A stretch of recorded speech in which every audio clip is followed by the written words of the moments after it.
Sa kabila nga po ng magandang takbo ngayon ng Denver Nuggets sa pananatili nila sa ika-4 na pwesto sa West, marami pa rin naman nga pong kahinaan ng kasalukuyang lineup. Sa katunayan, sobrang nahihirapan nga silang manalo laban sa mga malalakas na kupunan. Hindi man lang sila maayos na nakakapag-compete at nakakapaglaban sa mas legit na contender dahil parati nga sila ditong natatambakan. Sa madaling salita, meron para naman nga pong dapat i-improve ang lineup since kapag sinabak nga sila sa playoff, sigurado nga pong maaga sila ditong malalaglag sa sobrang dami pa namang mga malalakas na teams sa West. Kaya plano nga po ng front office gumawa ng isang trade na siguradong makakapagbigay agad ng instant impact. Ayon sa isang insider, ang number 1 option nila ay kunin si Jordan Clarkson. Alam nga po ng team na kasalukuyan itong available sa market at kailangan man nilang magsakripisyo dito ng ilan sa mga draft pick. Nag-average nga si Clarkson ng 16 points a game sa kanyang 41%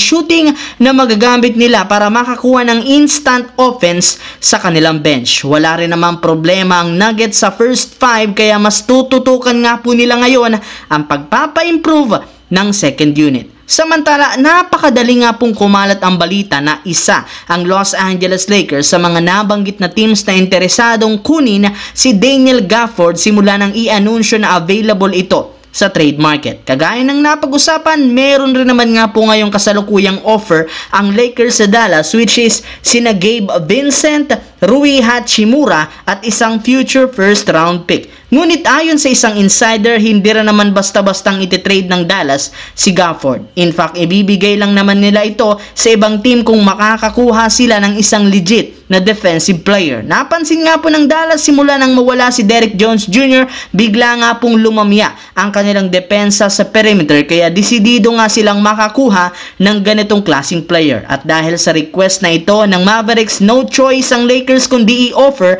si Jared Vanderbilt upang masiguradong makukuha nila ang sentrong ito. Kaya overall, sina Gabe Vincent, Jared Vanderbilt at Cam Reddish at isang future first round pick ang kailangang isakripisyo na pilinga para maisakatuparan ang kanilang trade o negosasyon sa Dallas Mavericks. Sa kabilang banda, bagamat natalo ang Washington Wizards kahapon laban sa Golden State, pinahirapan para naman nila ito ng husto na pinangunahan ni Jordan Poole na merong 38 points sa kanyang pagbabalik chase center. At pagkatapos ng napakagandang performance, siya na nga mismo ang nagsabi mahal na mahal niya ang kanyang mga dating kakampi. Meron nga po ito ngayong maayos na grupo at staff at shinout out pa nito ang mga fans.